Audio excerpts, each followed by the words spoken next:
EPA and DHA increase fat burning and decrease fat building.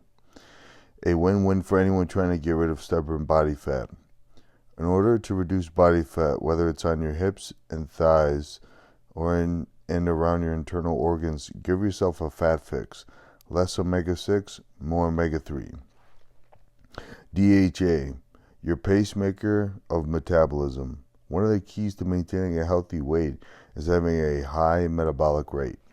After all, most exercise doesn't come close to the energy your body expends just to keep you alive.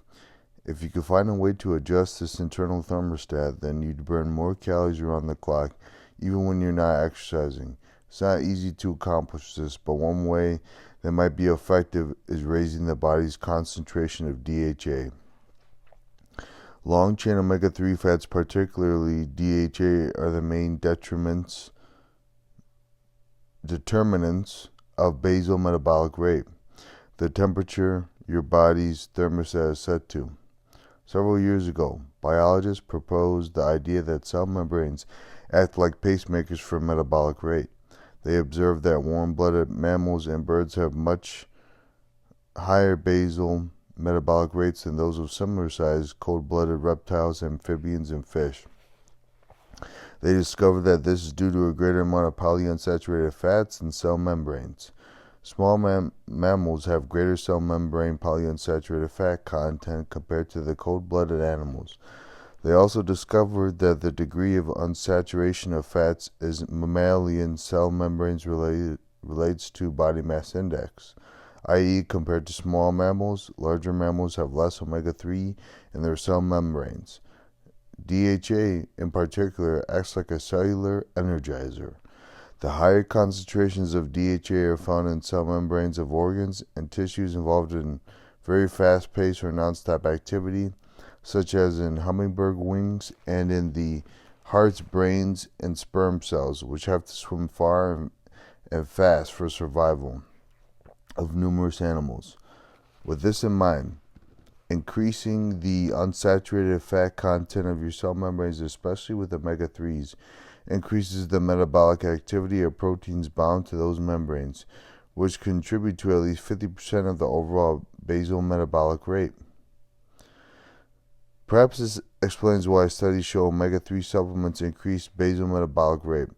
Imagine that, increasing the amount of energy your body uses even while you're relaxing, just by getting a healthy amount of omega-3s in your diet. We weren't kidding when we said how important cell membranes are. These membrane-bound proteins are affected by the degree of unsaturation of the fats in the cell membrane. They are less active when cell membranes contain higher amounts of saturated and monounsaturated fats, as well as cholesterol. All these elements are required for a healthy cell membrane function. It's only when they're in the wrong proportions that things go awry and cellular function, including the burning of fat, is compromised. If you have a dog or cat, maybe you could go out of your way to feed him high-quality food to make sure he stays healthy. Do the same for your cell membranes. Feed them plenty of good omega-3s. With the increased metabolic rate, this might cause your waistline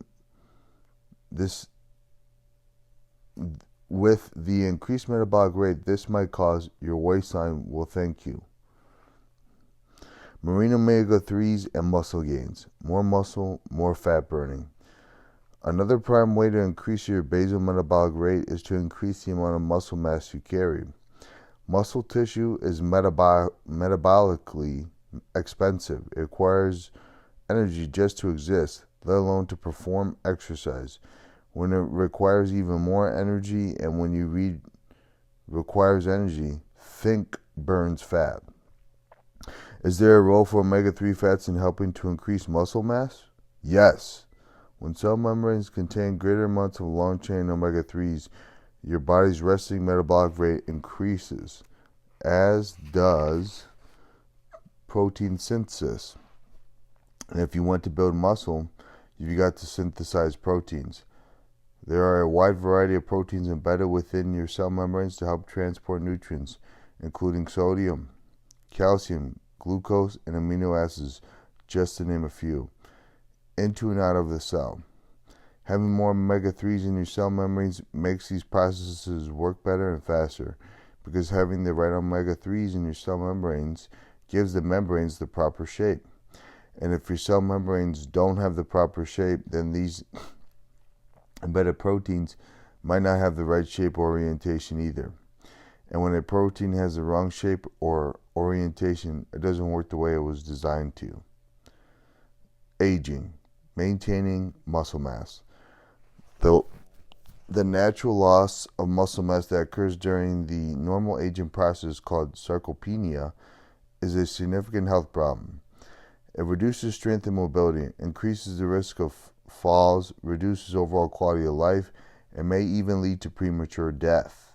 In middle-aged individuals, muscle mass declines by a rate of approximately 0.5 to 1% per year, with a corresponding loss of muscle function of 2 to 3% per year. This might not sound like much, but think about it. When you're 60 years old, you could be 30% weaker than you were when you were 50. That could have major implications for your ability to live independently. Forget doing a bench press or lifting heavy weights. Would you still be able to carry heavy grocery bags or walk up a few flights of stairs? Unless you're a professional bodybuilder. Building and maintaining muscle tissue has nothing to do with vanity and everything to do with maintaining your long-term health and mobility. Sarcopenia is primarily attributed to something called anabolic resistance. Anabolism is the technical word for building things up. Think of testosterone. It's an anabolic hormone. Because it contributes to the building of muscle mass, anabolic resistance is when the body has a lower response to factors that would normally cause anabolism, such as insulin and amino acids, as well as testosterone.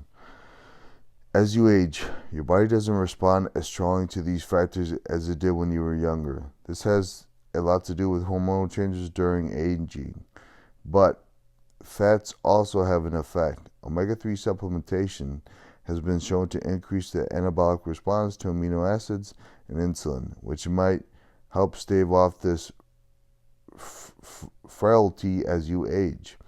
Animals given omega-3 supplementation have an increase in whole body protein synthesis and activation of anabolic signaling proteins in muscle when administered insulin and amino acids.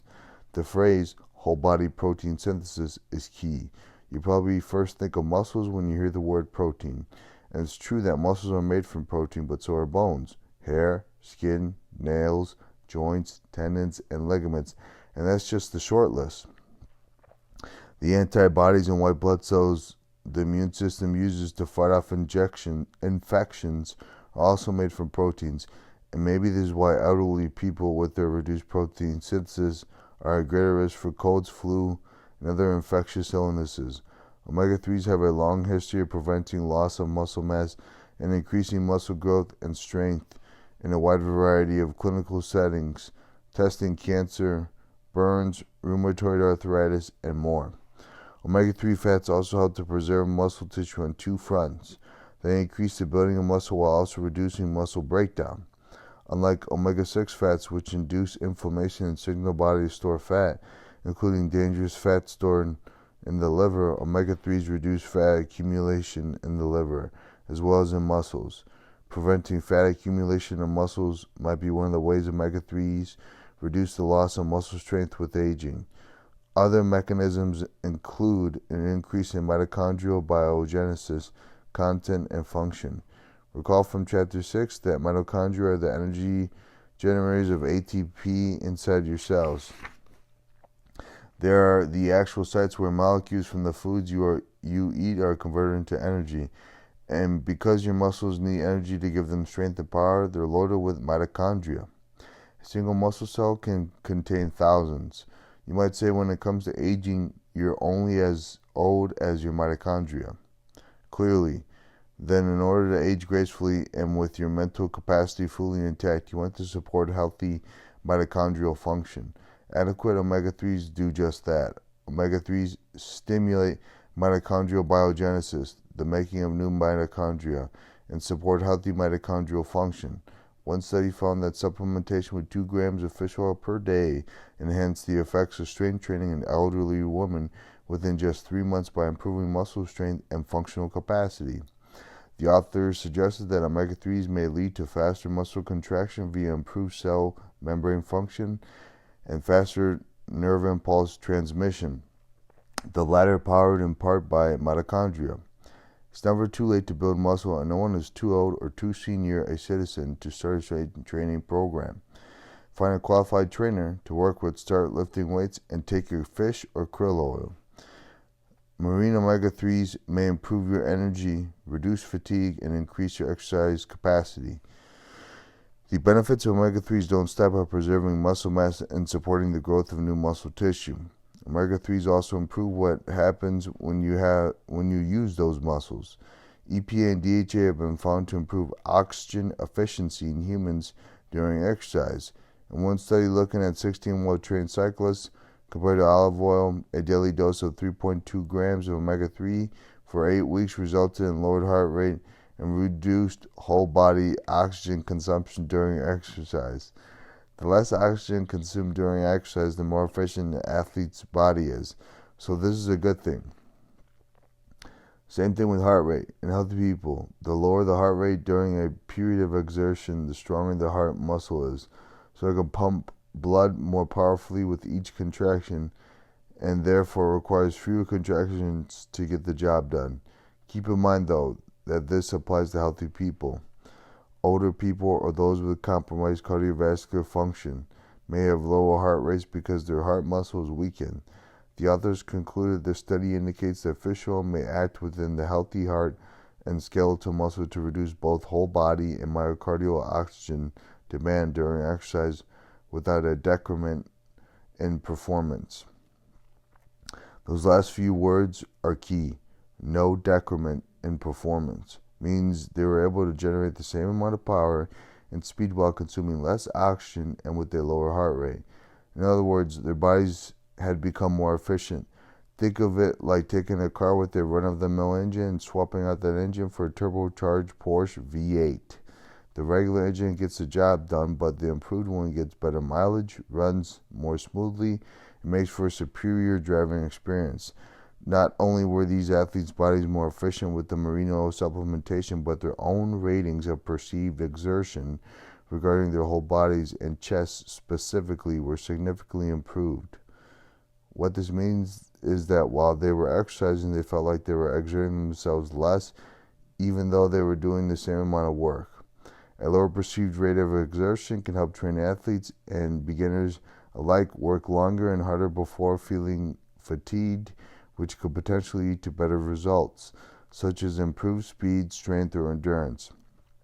Table 7.1 is a summary of the beneficial effects that long-chain marine omega-3s can have for athletic performance. Table 7.1 Benefits of long-chain marine omega-3s for weight loss and muscle gains. Decreased fat synthesis and fat mass.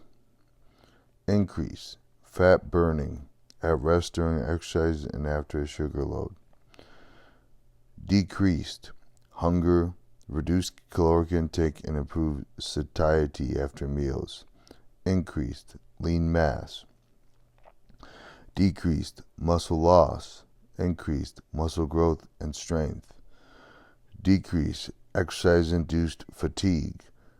Increased metabolic rate at rest and during exercise. Decreased inflamed fat tissue. Increased exercise capacity and performance. Decreased cortisol levels, less stress-induced weight gain.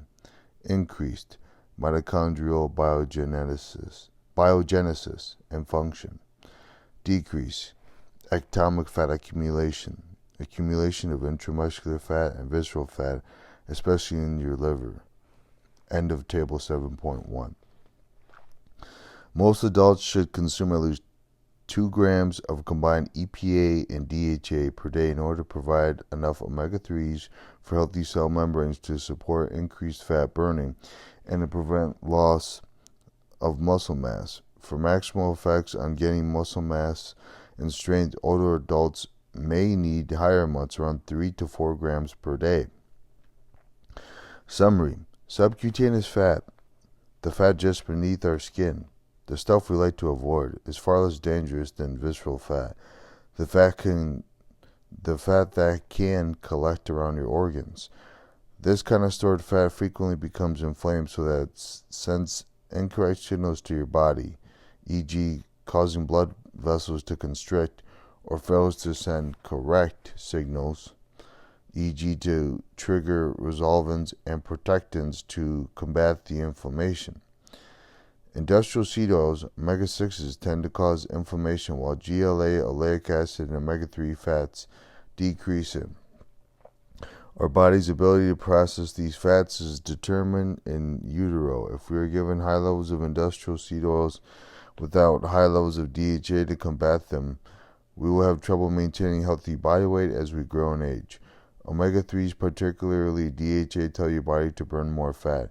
Sarcopenia, the process of muscular degeneration with age, can be offset with sufficient omega-3 intake, as these help to preserve muscle tissue on two fronts. They increase the building of muscle while also reducing muscle breakdown. They also help maintain mitochondrial function. Chapter 8: Fish Oil and Beyond, Guide to Lesser-Known Oils and Supplements.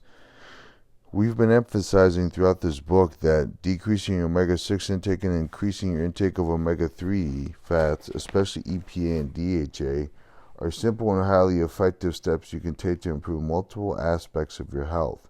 But there are other important fats we haven't yet discussed, as there's definitely more to good fats than just fish oil. Whether you're already healthy and looking to stay that way, or you're dealing with a specific condition that might respond to a change in the fats you consume, getting the right mix of fats can tip things in your favor.